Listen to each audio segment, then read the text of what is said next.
somewhere right now, a celebrity is furiously deleting a comment they thought was, like, so clever 5 minutes ago. A publicist is sobbing into their keyboard while billing triple overtime. And a reality star absolutely regrets hitting send on a text message at 2 in the morning. And honestly, we appreciate their complete lack of impulse control. We really do. I mean, it keeps the wheels of pop culture turning, and it gives us endless material to analyze today. Babes, welcome back. We hope you're having the most amazing Monday. Yes, we do. And babes, go ahead and share this right now because you are going to need to discuss this Monday mess with a friend. Absolutely. You are sitting at the table with us. You're the third bestie in this dynamic, and we have like an enormous amount of ground to cover. But first, the iced coffees are on deck. Oh, they are essential today. I am holding on to this plastic cup like it contains the literal elixir of life. Listen to that ice clinking. That is the sound of our survival mechanism kicking in. But before we get into the reality television of it all, I actually need to bring up a realization I had in the drive-thru line this morning. Oh, no. You always do this. I do, but hear me out. You take something pure and you introduce, like, science to ruin it. What did you discover? Okay, so follow my logic here. You ordered your usual hazelnut, right? Right. And I ordered my usual vanilla, and I was just staring at the menu board, and my brain started categorizing the ingredients. Coffee comes from a bean. We literally call it a coffee bean. Right. The foundation of modern society. I am with you. Exactly. And vanilla comes from a bean, the vanilla bean pod. Okay, I am tracking your logic so far. And hazelnuts. Yeah. They grow in those little protective pods on trees. If you look at the structure of how a nut grows and develops, it is essentially a hard-shelled seed. Wait, where are you going with this? In the culinary world, we treat them like distinct flavor profiles, but botanically speaking, they are all just variations of seeds and pods. Are we just paying $8 a day for fancy seed-flavored bean juice? Oh my God, I want to push back on this immediately because you're trying to turn my artisanal iced coffee into a botanical soup, and I won't stand for it. It is a soup. But wait, if we're being strictly analytical here, coffee beans aren't actually beans, right? Technically, no. They are the pits of a fruit. Like they're the seeds of a coffee cherry. So you're drinking cherry pit water. Well, that doesn't make it better. If anything, that makes it worse. Oh, it totally does. I mean, a true bean is a legume, part of the Fabaceae family. So a vanilla bean is the fruit of an orchid, a coffee bean is a cherry pit, and a hazelnut is a true botanical nut, which is a dry fruit with a single seed. We're drinking an iced caffeinated fruit pit and orchid pod extraction. And we suspend it all in oat milk, which is literally just strained, liquefied grain. Right. So we are drinking a cold, caffeinated grain and seed stew. You know what? It's genuinely unsettling when you break down the components of what we consume blindly every day. I'm just saying it's a weird beverage. But I don't care. It is an incredibly delicious $8 botanical stew, and I am a fierce advocate for it. You cannot take this joy away from me. I am not trying to take it away. I just believe in transparency, especially before the caffeine hits my bloodstream. Fair enough. And I desperately need it to hit my bloodstream today because, babes, we have already lived a full life this morning. We really have. Snark Squad, listen to this. It is only 7 in the morning. We are sitting here with our coffees, and we have already executed the most productive morning routine. Highly productive. We just finished running with our new local running club, and I am feeling the endorphins. I feel like an absolute elite athlete right now. Okay, let's contextualize this athleticism for everyone at the table right now. Because, yes, we joined a community run club to better ourselves. We did. We wanted the structured routine. But I was looking around during our cool-down stretches this morning, just observing the demographics of our new peer group, and I made a startling discovery. Oh, I know what you're going to say. Babes, our running club is composed entirely of senior citizens. I love them so much. They have completely adopted us. Joan gave me half of her banana at the 2-mile mark. Yeah. She is an angel. Joan is a deeply generous woman, but I need you to understand the psychological reality of what happened to me on the incline today. Vibed. I was passed by a gentleman named Arthur. Arthur is 74 years old. Oh my gosh. He was wearing orthopedic New Balances, and as he passed me, he was actively discussing his upcoming knee replacement with his friend. He didn't even break a sweat. He wasn't even breathing heavily. He dusted me. Arthur's a machine. But, like, if we look at the mechanics of fitness and aging, it actually makes sense. These seniors have decades of muscle memory. They know how to pace themselves. They aren't burning out their cardiovascular system in the first 10 minutes. And their joints are conditioned to the pavement. They're unlike ours. Exactly. We showed up dragging our feet, complaining about our lower backs, and Joan and Felicia are standing there in matching neon windbreakers, stretching their hamstrings, discussing the Mediterranean cruise they just booked. It's a fascinating look at gerotranscendence. Wait, what is that? It's this psychological shift that happens as people age, where they just stop worrying about the trivial anxieties of youth and focus purely on community, health, and living efficiently. Wow. Okay. Which brings up a very important question about our own psychological profile, honestly. Yep. Look at our lifestyle. We are obsessed with Joan and Felicia. We spend our mornings analyzing television, dissecting interpersonal drama, sitting around drinking our coffee, and going to bed at 9 p.m. True. Are we old souls, or have we just accelerated our psychological aging process and become honorary retirees decades early? I mean, I think we have to embrace it. Oh, really? Yes. There is a profound comfort in routine. If being an honorary retiree means I prioritize comfortable footwear, maintain a vibrant social network where I know everyone's business, and get my exercise done before the sun is fully up, sign me up. Wow. I want the elderly lifestyle. It is so peaceful. I see your point about the piece of routine, but I am fighting the allegations. You can't fight it. I am. I'm Right. holding on to my youth. I still understand internet culture. I cannot accept that my peak demographic is the septuagenarian crowd power walking through the mall before the stores open. I would believe that if you hadn't complained yesterday about the music at the grocery store being too aggressive. It was a heavily produced club remix of a Dua Lipa song playing in the organic produce aisle. It was incongruous with the environment. When I'm selecting avocados, I want ambient noise, not a bass drop. You are exactly like Joan, and you just need to accept it. I will never. Okay, but before we transition into the absolute chaos the celebrities have orchestrated for us, we have to do our quick high and low for our upcoming workday. Right, the real world. Because remember, you guys, we have to go be clinical professionals after this. We are both dentists in the real world, navigating our own respective clinics. So what is your low for the day? My low is the absolute psychological warfare currently happening in my clinic. Oh, God, what now? Our office manager read a leadership book over the weekend and instituted a team-building metric challenge. A metric challenge? Yes.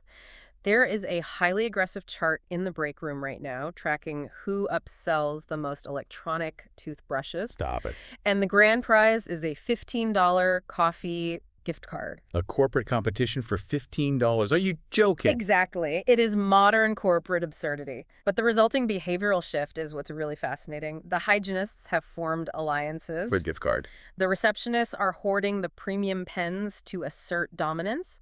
It has turned a sterile medical environment into a sociological experiment in resource scarcity, and I just refuse to participate in the politics for the equivalent of 2 botanical stews. That is the perfect example of how arbitrary incentives destroy workplace culture. It's so toxic. It really is. What's your high? My high, however, is a beacon of light. I have a patient coming in at 10 a.m. for a crown seating. Okay, a big procedure. It's complex, yeah. But she promised to bring a batch of her homemade snickerdoodle cookies. Oh, of course. I'm experiencing a profound emotional attachment to the idea of a warm cookie with cinnamon sugar right now. Like, I might cry. Notice how your high is entirely food-motivated and based on community connection, while my low is based on analyzing structural dysfunction. We are who we are. It perfectly encapsulates how we process information. But, babes, enough about our chaos. Seriously, the celebrities have been working overtime and we have way too much rest to get through. The reality television landscape has exploded in the last 24 hours. Let's get into it. We are starting with the shifting alliances in Atlanta. Oh my gosh, Atlanta. The dynamics on the Real Housewives of Atlanta have completely fractured, and the battle lines are so stark right now. It's a literal war zone. We are looking at Drew, Phaedra, Portia, and Angela entrenched on one side, facing off against K. Michelle, Shemaya, Kelly, and Pinky on the other. Right. And Drew Sidora just initiated a Scorch Earth PR campaign. She did an interview with Cocoa Butter, and she delivered rapid-fire assessments of her castmates that were breathtakingly specific. It wasn't just shade, babes. It was a highly calculated deconstruction of their brands. Let's look at the quotes, because the precision here is a masterclass in reality TV survival mechanics. Okay, lay it out. Drew called Pinky Cole Mr. Clean. She called K. Michelle delusional. And then she deployed what might be the most devastating culinary insult I've ever heard directed at Kelly Farrell. I genuinely had to pause the video and rethink how language works. It was so bad. She called Kelly a little stuffed Cornish hen. How does a human being recover from being likened to a miniature poultry dish? We don't. It is so incredibly specific. She didn't call her a chicken. She called her a small, plump, overly prepared bird, usually served at a chaotic holiday dinner. The imagery is devastating. The specificity is exactly why it's lethal, and it's why Drew is securing her spot on the cast. Absolutely. Let's analyze the strategy behind the read in reality television. A generic insult like calling someone fake or a liar is easily forgotten. It doesn't make it into a promo. No, it's boring. But a hypervisual, slightly bizarre metaphor, that goes viral, that gets memed. And Drew is playing a long game of delayed revenge here. Oh, totally. Because remember the context. Kelly previously went after Drew's finances. When they filmed at Kelly's McDonough restaurant, Kelly publicly pointed out that she fed Drew's entire family for free, basically insinuating Drew was broke and desperate for a storyline. That's right. I totally forgot about that. Kelly established a narrative of financial superiority. Yep. So Drew didn't attack her bank account. She attacked her physical aesthetic and presence. It's wild. But Drew didn't stop there. She went after Shemaya Morton by singing Old MacDonald Had a Farm, and explicitly stating, and on that farm, there was a dog. Which is a brilliant callback. So shady. In a previous season, Drew called Shemaya a lapdog to Portia. By singing the nursery rhyme, she is reinforcing an existing narrative structure. In reality TV, repetition of a theme builds a character archetype. Oh, that makes sense. Drew is cementing Shemaya's archetype as the subservient sidekick. And it comes at a terrible time for Shemaya, who is currently battling rumors about an NBA player rumors that Angela Oakley just practically validated on live television. The absolute mess of it all. But before we get to Angela, we have to talk about Pinky Cole's Chapter 11 bankruptcy filing, because the math is genuinely confounding. It is a fascinating look at the disparity between public perception and legal reality. Let's break down the actual mechanics of this bankruptcy, because it is crucial to understand how wealth is projected versus how it is structured. Please explain the framework here, because Pinky owns the slutty vegan empire. Right. He is a massive entrepreneur.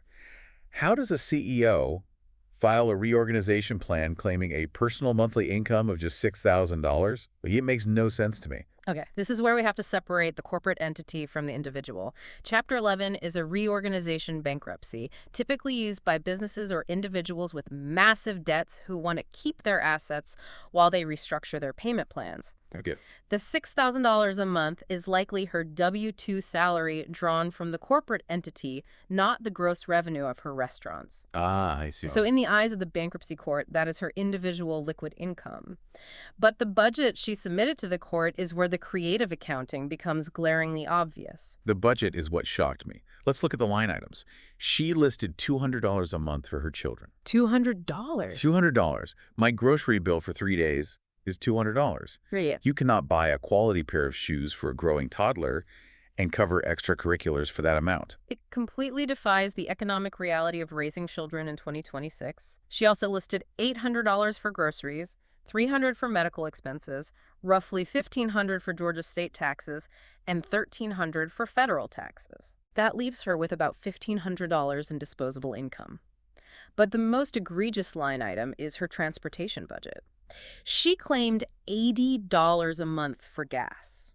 $80 a month for gas in Atlanta. Are you kidding me? The traffic in Atlanta is legendary. You burn $80 of gas just idling on the I-85. Exactly. You cannot navigate a sprawling metropolitan area driving between multiple restaurant locations on $80 a month unless you are driving a fully electric vehicle that you charge exclusively for free at the grocery store, or you are legally siphoning fuel. It's just absurd. It is an absurd metric designed to minimize her apparent disposable income to the creditors.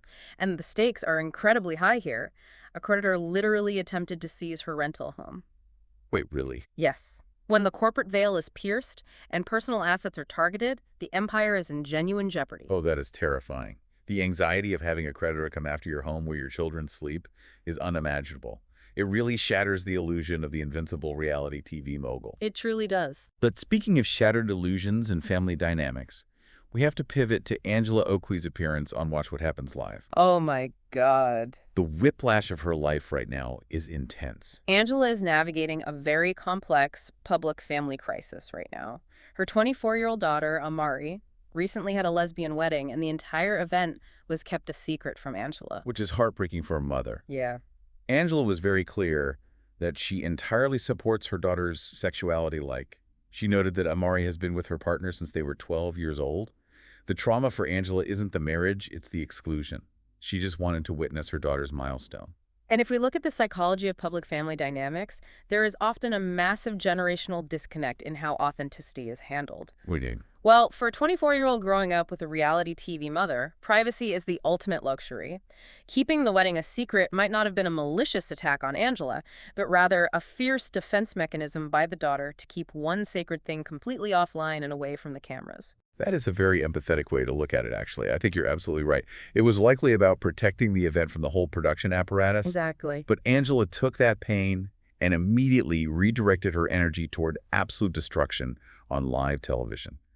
She looked dead into the camera and decimated Kelly's finances. She held nothing back. She alleged that Kelly doesn't even have the liquid capital to pay her divorce attorney, claiming that Phaedra Parks is representing Kelly pro bono. Angela literally said, and I quote, "If you can't afford it, don't partake." Oh my gosh. It is a brutal unmasking. Reality TV operates on an unspoken agreement that cast members will mutually uphold the illusion of extreme wealth. When a cast member breaches that contract and exposes another's actual poverty or financial distress, it changes the entire tenor of the show from aspirational to tragic. It totally shifts the vibe. But the most surreal part of Angela's media tour wasn't even the financial exposure. No. She revealed that Rihanna sent her a direct message on Instagram, validating her shade toward Pinky Cole. Rihanna's watching Bravo and taking sides. The parasocial relationship between A-list celebrities and reality TV stars is just a fascinating sociological loop. You have billionaires like Rihanna seeking entertainment and validation by aligning themselves with the messy, unfiltered drama of reality stars. It's so funny. It legitimizes the reality star's behavior. If Rihanna endorses your shade, you are untouchable. You are practically royalty at that point.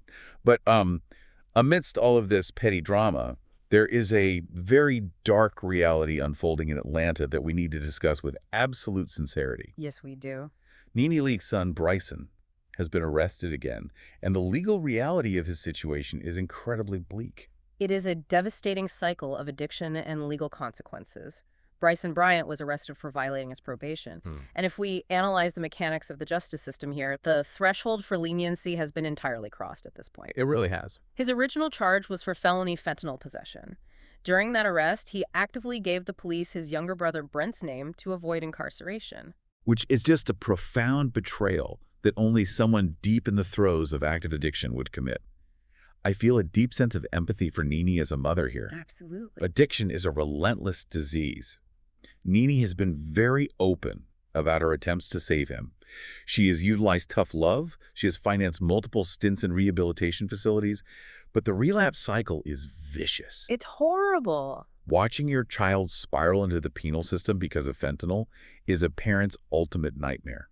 You have the resources to fix almost anything, but you literally cannot buy a cure for this. That is the harsh reality of severe substance use disorder. At a certain point, the clinical interventions fail and the legal system assumes control. Fentanyl is incredibly lethal. It fundamentally alters the brain's chemistry and risk assessment capabilities. Bryson was given a plea deal that required a fine, 40 hours of community service, and mandatory drug testing.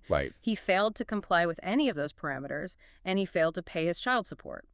The probation violation demonstrates a complete inability to function within society's legal framework right now. His bond is set at $27,000. And he's been sitting in jail since May 1st. It really illustrates that fame and proximity to wealth do not insulate you from the devastating consequences of the opioid epidemic. It is a heavy, tragic situation, and we genuinely hope he finds a path to recovery. It is a sobering reminder of the human cost behind the headlines. Let's take a collective breath, take a sip of our coffee, and transition our focus. Yeah, we need a pivot.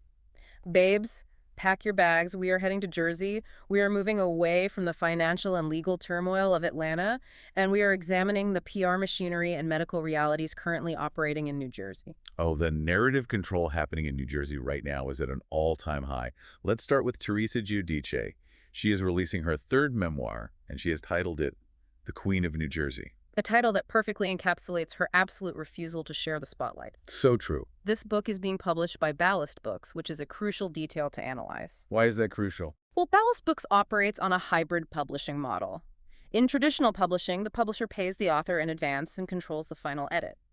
In hybrid publishing, the author often pays for the publishing services up front, which means they retain absolute creative control over the narrative. Which means this book is going to be an unfiltered, unedited PR manifesto. Exactly. She says it covers her divorce from Joe, her time surviving that Special Forces reality competition, and how her relationship with Luis Ruelas has been tested in the most public ways. She is literally paying to rewrite her history and cement Luis as the misunderstood hero of her life. Oh, 100%. And the metaphor of tightening her narrative is physically manifesting because while she's preparing this book launch, she posted a highly graphic video on Instagram of herself getting a jawline thread lift from her aesthetic nurse. I watched the video and my jaw physically clenched. It was intense. The visual of a long needle threading through the side of her face was deeply unsettling. Can you explain the biological mechanism of a thread lift? Because she claimed it didn't hurt, but it looked medieval. Let's look at the clinical reality of what is happening under the skin there. A thread lift is marketed as a non-surgical alternative to a facelift. A practitioner takes a cannula, which is a blunt-tipped needle, and inserts polydioxinone, or PDO, threads directly into the subcutaneous layer of fat beneath the skin. Uh-huh. These threads often have microscopic barbs on them. Barbs. Like a fishhook. Oh my gosh. Exactly. The barbs catch the tissue, allowing the practitioner to physically pull and lift the sagging skin taut. Think of it like setting up temporary scaffolding inside a collapsing structure. Okay, I hate that visual, but I get it. The threads hold the structure up immediately, but the real magic is the biological response. The body recognizes these threads as foreign objects and triggers a healing response, rushing collagen to the area. Over the course of 6 months, the threads safely dissolve, but the new collagen remains, acting like cement that fills in the gaps and creates a permanent firmness. Okay, the scaffolding analogy makes perfect sense, but having barbed sutures drag through my facial fat sounds excruciating, regardless of how much numbing cream they apply. It looks awful. But I will concede, her jawline looks incredibly sharp. She is utilizing medical science to project youth and invincibility. Which is exactly what her PR team is trying to do for her family's image, leading us to the most strategically timed social media post of the year. We have to analyze Melania Giudice's Father's Day tributes. The timing of this was wild. Melania posted a beautiful tribute to her biological father, Joe, who was living in the Bahamas. She called him strong like a dragon. But immediately following that, she posted a massive glowing tribute to her stepdad, Luis, calling him the best stepdad anyone can ask for. We have to look at the timeline of crisis communication here. This post arrived mere days after the explosive headlines regarding Melania's alleged involvement in a domestic dispute that resulted in an arrest. That's right. The internet was flooded with rumors that Luis was physically involved in the altercation, allegedly restraining Melania during a severe fight with one of her sisters. I remember reading those reports and feeling a profound sadness for those girls. They have endured so much public trauma, like their parents going to federal prison, their father being deported, and now they're young adults navigating allegations of domestic violence in their home.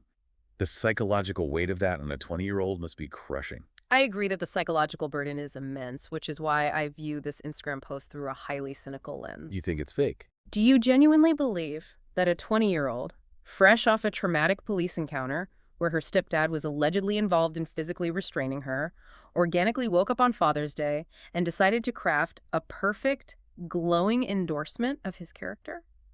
This has the fingerprints of a crisis PR firm all over it.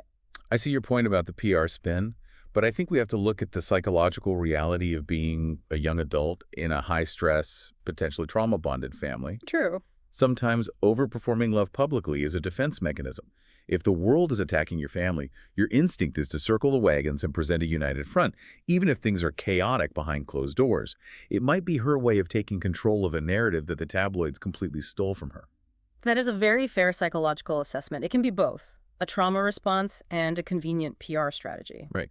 But it successfully shifted the conversation from what is Luce doing in that house to look how much his stepdaughter loves him. It is narrative control at its finest. But you know who abandoned narrative control entirely for absolute transparency? Antonia Gorga. Antonia Gorga. She is my new hero for this. Melissa Gorga's daughter got a rhinoplasty, and instead of hiding for a month and returning with a sudden glow-up attributed to contouring or puberty, she posted her entire day 3 surgical recovery on TikTok. It represents a massive generational shift in how we approach cosmetic procedures. The millennial and Gen X reality stars spent decades denying their surgeries, citing deviated septums or weight loss. Oh, always the deviated septum. Gen Z treats plastic surgery like a skincare routine. They just document the medical reality of it. And the medical reality is not glamorous. Antonia documented everything. She talked about the intense pressure in her face, the inability to breathe, and she showed the reality of the mucus. She explicitly stated that you need an entire box of Q-tips to constantly wipe the blood and mucus dripping from your nose. I deeply respect the clinical breakdown she provided. She turned her social media into a post-op chart. She really did. Let's look at the anatomy of what she is experiencing. A rhinoplasty is incredibly traumatic to the delicate structures of the face. The nasal turbinates swell massively, blocking the airway entirely, which forces mouth breathing and causes severe dry mouth and throat pain. She even detailed her medication regimen. She talked about using hydrogen peroxide to clean the external sutures, utilizing saline nasal spray to keep the internal passages from drying out, taking extra-strength Tylenol for the pain, and taking arnica pellets to manage the bruising. The Arnica Montana protocol is fascinating. Is it actually effective? Well, she was taking 5 pellets 3 times a day. While many in the traditional medical community view arnica as largely homeopathic or placebo, its active compound, heleniline, is believed to have anti-inflammatory properties that reduce capillary bleeding and swelling. Whether it is a placebo effect or pharmacological science, her commitment to the recovery protocol is impressive. She even taped gauze under her nose, like a little mustache, to catch the drip while she slept. The honesty is a 10 out of 10. I love that she completely demystified the process.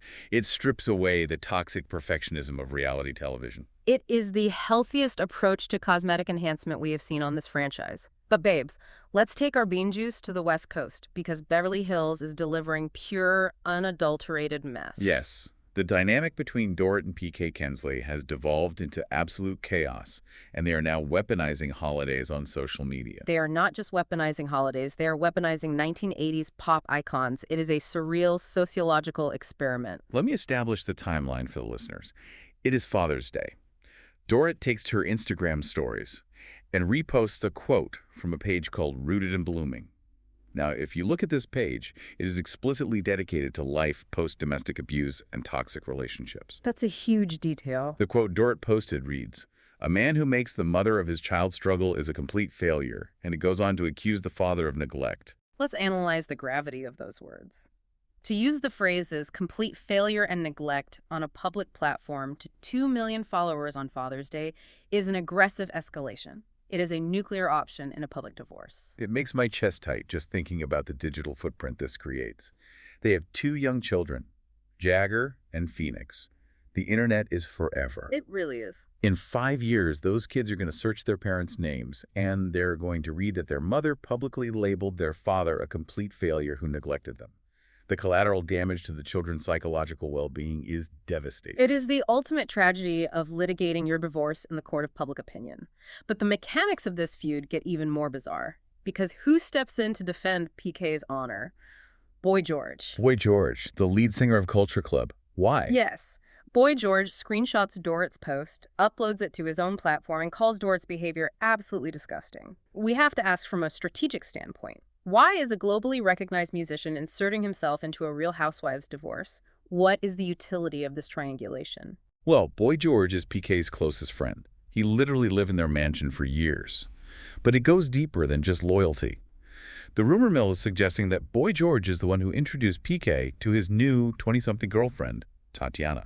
Oh, wow. So Boy George isn't just a bystander, he's actively facilitating PK's new life. Which explains the animosity. In family systems theory, this is textbook triangulation. When a dyad like Dorrit and PK experiences extreme conflict, a third party is pulled in to diffuse the tension or form an alliance.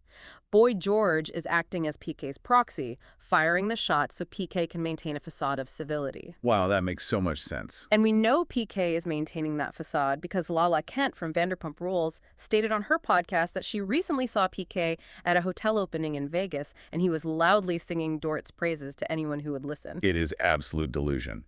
PK is playing the role of the supportive, amicable ex-husband in public to protect his brand, while his best friend attacks his wife online and his wife accuses him of neglect via inspirational Instagram quotes. It is a circus. It is the performative nature of Hollywood divorces. But while they are fighting over PR narratives, another Beverly Hills alum is fighting a very real, terrifying medical battle. We need to discuss Brandi Glanville. My heart completely sank when I read Brandi's update. For the last 3 years, she's been suffering from severe facial disfigurement. It's been awful for her. One entire side of her face was massively swollen, and her mouth was pulling to the side. It altered her appearance so drastically that she stopped appearing in public. And we have to look at the sociology of medical gaslighting here. For years, she was dismissed. The public mocked her, assuming she had simply over-injected dermal fillers or botched a surgery.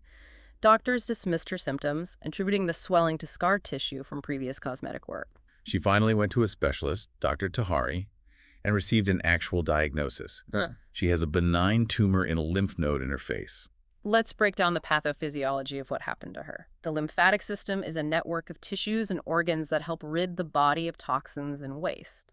Lymph nodes act as filters for the lymphatic fluid. When a tumor develops inside a lymph node in the face, it obstructs that drainage system. The fluid has nowhere to go, resulting in massive, localized swelling that distorts the facial architecture and can even compress nerves, which explains why her mouth was pulling.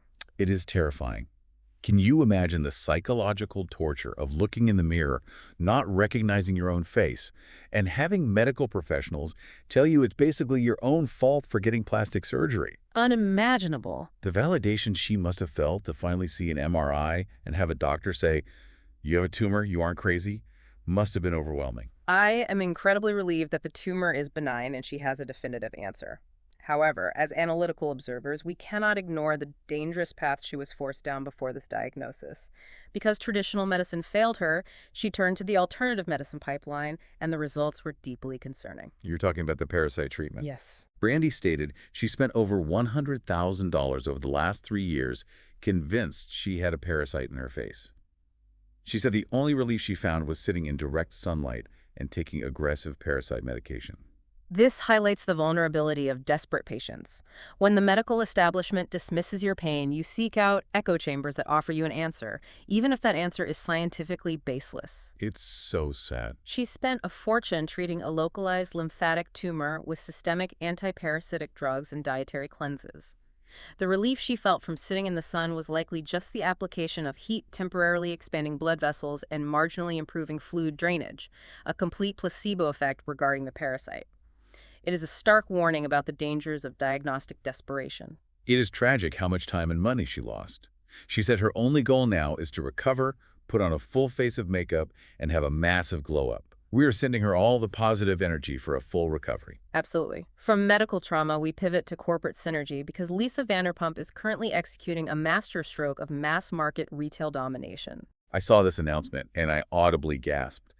Lisa Vanderpump has partnered with Blumhouse and is now selling a line called Vanderpump Blooms directly inside Kroger grocery stores. That's genius. You can literally buy Lisa Vanderpump merchandise while you are picking up your weekly eggs and toilet paper. It is a brilliant business pivot into FMCG fast-moving consumer goods. Let's analyze the strategy. Lisa built her empire on exclusivity and luxury. High-end restaurants in West Hollywood, massive glamorous menus in Las Vegas and Lake Tahoe. But she recognizes that the true volume of wealth lies in middle America. The products are so perfectly on brand, too. They have Vanderpump-branded candles, arrangements of preserved silk roses, and the pièce de résistance, a glass high-heel shoe filled with miniature preserved roses. You can buy a literal glass slipper in the checkout aisle. It is high camp, but it is highly lucrative. She is slowly divesting from the exhausting low-margin business of running local restaurants, like selling her steaks in Tom Tom and closing Pump and moving into licensing. Smart. She doesn't have to manage staff or liquor licenses for Vanderpump Blooms. She just licenses her name and aesthetics to a massive grocery conglomerate and collects the royalty checks. She's charging $50 for a glass shoe next to the rotisserie chickens. The hustle is unparalleled. I admire the strategy. If I see a Vanderpump glass slipper next to the avocados, I am putting it in my cart immediately. But babes, you know we live for the Bravo mess, but TLC has us in a literal chokehold right now. The human cost of extreme exposure on TLC is reaching a critical point.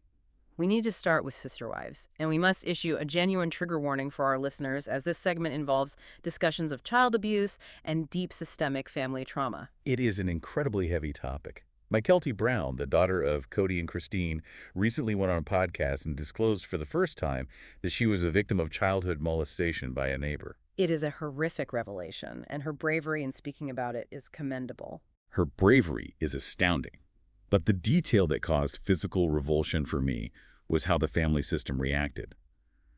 Mykelti stated that when she attempted to tell her parents what happened, she was actively punished for tattling. The Brown family operated under a strict, fundamentalist, no-tattling rule, and they applied this rule to a child reporting abuse. We have to analyze the sociology of high-control groups and fundamentalist family structures to understand how this happens. In these environments, the preservation of the patriarchal family image is the supreme directive. Right. Any information that threatens the perceived perfection of the family unit is treated as a contagion. A no-tattling rule is not about teaching children to handle minor disputes. It is a mechanism of information control. It is designed to ensure that secrets remain hidden and that the adults are never forced to interact with secular authorities like law enforcement or child protective services. It makes me sick to my stomach to think of a child being silenced like that. But this is where the narrative takes a very complex turn regarding the adults in the family. Mykelti explicitly credits Robin Cody's highly controversial fourth wife with being the one who finally intervened. According to Mykelti, Robin created a safe space, listened to the disclosure, and confronted Cody and the other wives, telling them their handling of the situation was a massive failure. On the surface, that is incredibly heroic.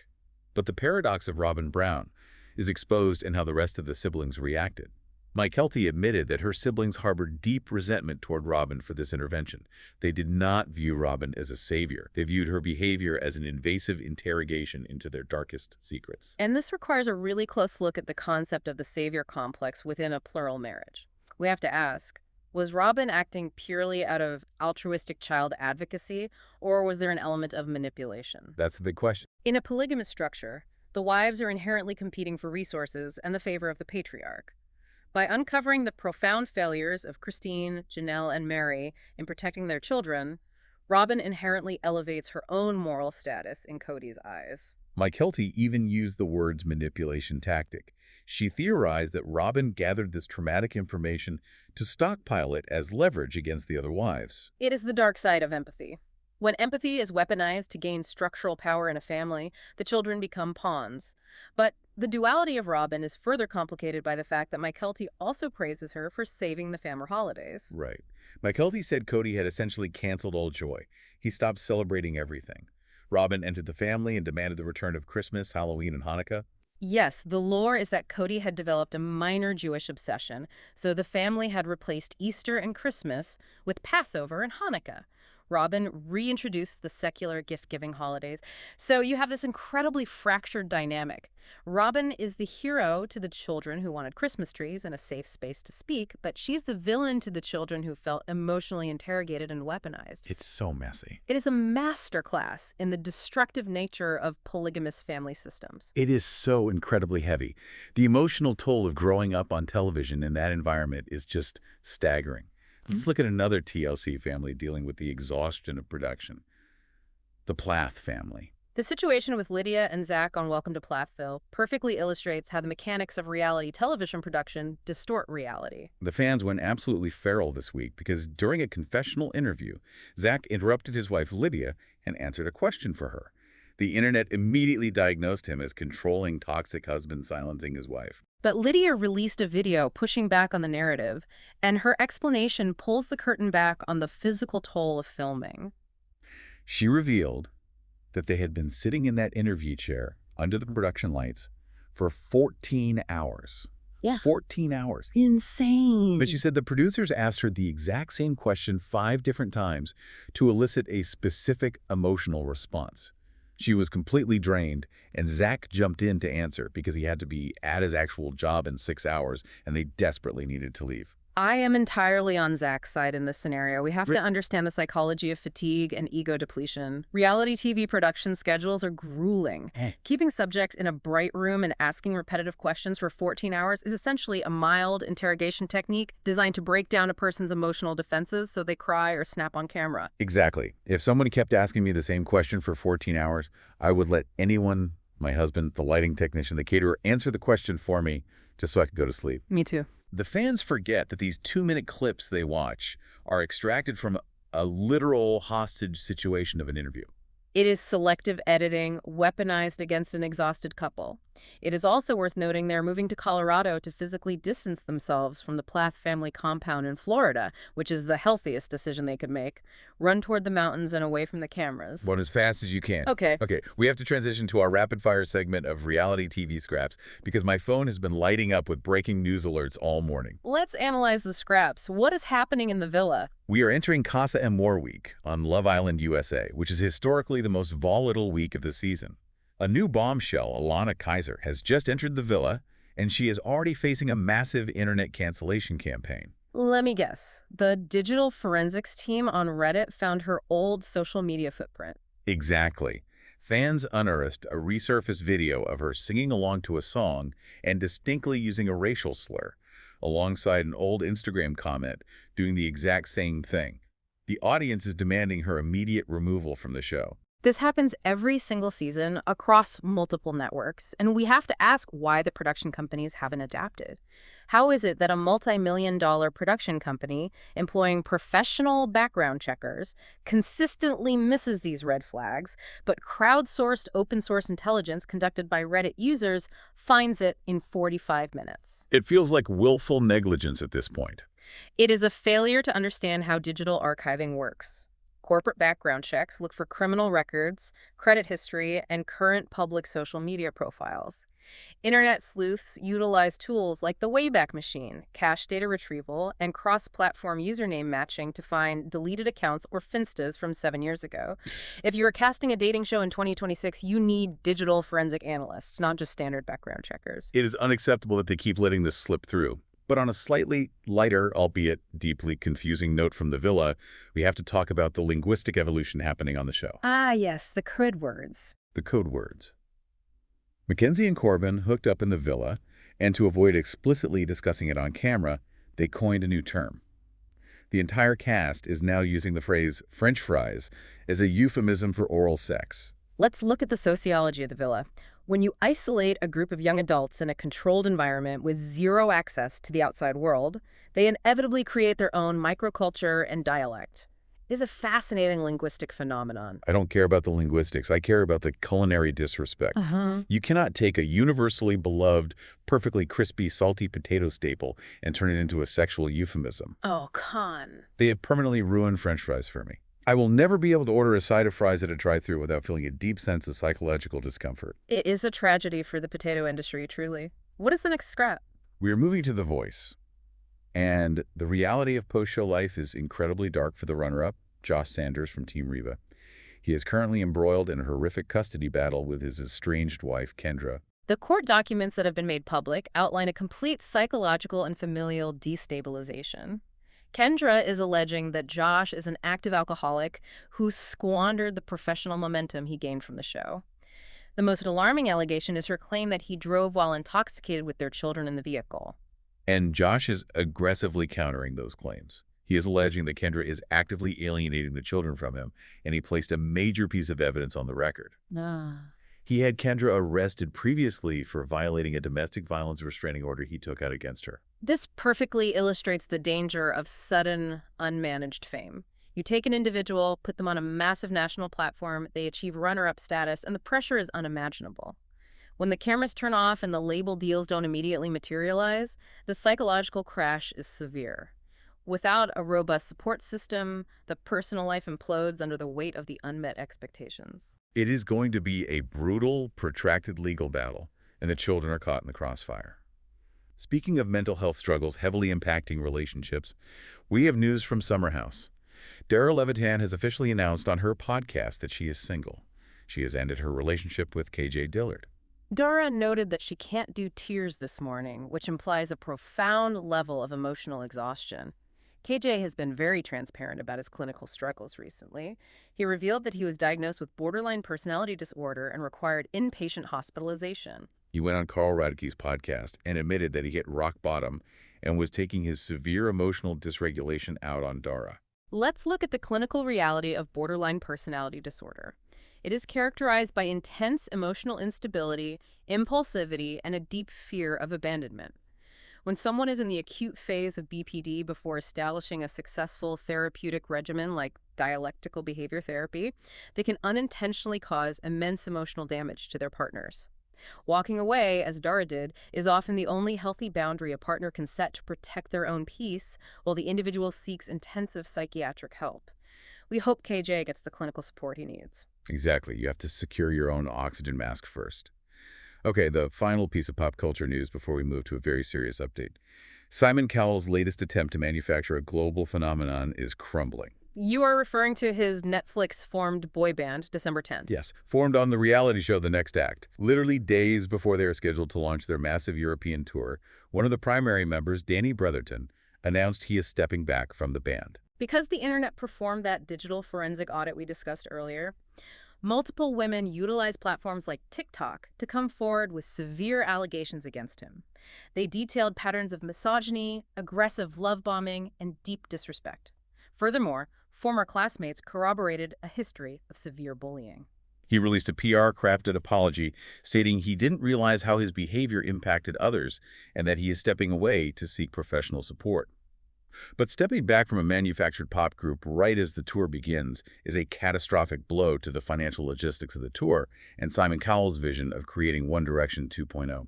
It proves that in the current cultural climate, you cannot successfully manufacture and market a squeaky clean, aspirational boy band image if the members have a trail of mistreated individuals in their wake. The speed of internet accountability is faster than any PR spin machine Simon Cowell can employ. It truly is. Yeah. Okay, we need to take a collective breath and ground ourselves because we have to end our time at the table today on a deeply serious true crime update. We are pivoting to the disappearance of Nancy Guthrie. Yes. Nancy Guthrie, the 84-year-old mother of broadcaster Savannah Guthrie, has been missing for 4 months after vanishing from her home in Arizona. The search has been ongoing, but there is a chilling new development. We will impartially report the facts as they are currently understood. The FBI and local law enforcement have been utilizing all available resources, but a significant lead recently materialized via an anonymous tip provided to a Mexico-based volunteer search organization called Buscando Corazones Nogales. The details of the tip were highly specific, suggesting that Nancy might be located in an area southwest of Nogales, Mexico. The harrowing part is that locals refer to this specific geographic area as a killing field. Journalist Ashley Banfield reported that this specific volunteer organization has previously unearthed 25 unmarked graves in this exact vicinity. The logistical and jurisdictional challenges of a cross-border search are immense, but the group recently traveled to the area accompanied by armed security provided by the Sonora State Commission to begin excavations. It is an absolute nightmare scenario. To fathom an 84-year-old woman disappearing from her own property and potentially being transported across an international border into an unmarked grave is devastating. The uncertainty the Guthrie family has endured for the last 4 months is unimaginable. The cross-border element introduces massive bureaucratic hurdles regarding forensic recovery and jurisdiction. We will continue to follow the facts of the investigation as they are released by official channels. For now, our thoughts remain with the Guthrie family as they wait for definitive answers and closure. We truly hope they get the answers they need soon. I am going to put my coffee down. We have run an emotional marathon today. We really have. We have traversed from the botanical definitions of a bean to the legal intricacies of bankruptcy to the pathophysiology of tumors and the dark realities of true crime. I am completely exhausted. We have exercised our minds as rigorously as we exercised our bodies with Arthur this morning. He would be immensely proud of our stamina. He absolutely would. Snark Squad, this is where we turn the conversation over to you. Get into the comments right now and let us know your thoughts on everything we unpacked. Which celebrity crisis had you the most shocked today? Was it Drew's poultry insult, the proxy war in Beverly Hills, or the linguistic ruination of French fries on Love Island? And we desperately need validation regarding our lifestyle choices. Are you old souls as well? Have you ever accidentally integrated yourself into a demographic decades older than you and just stayed because the structure, the early bedtimes, and the snacks were immaculate? Tell us we aren't alone in this gero-transcendence. Thank you so much for spending your morning at the table with us. Please remember to subscribe, leave a glowing review, and share this conversation with your messiest friend.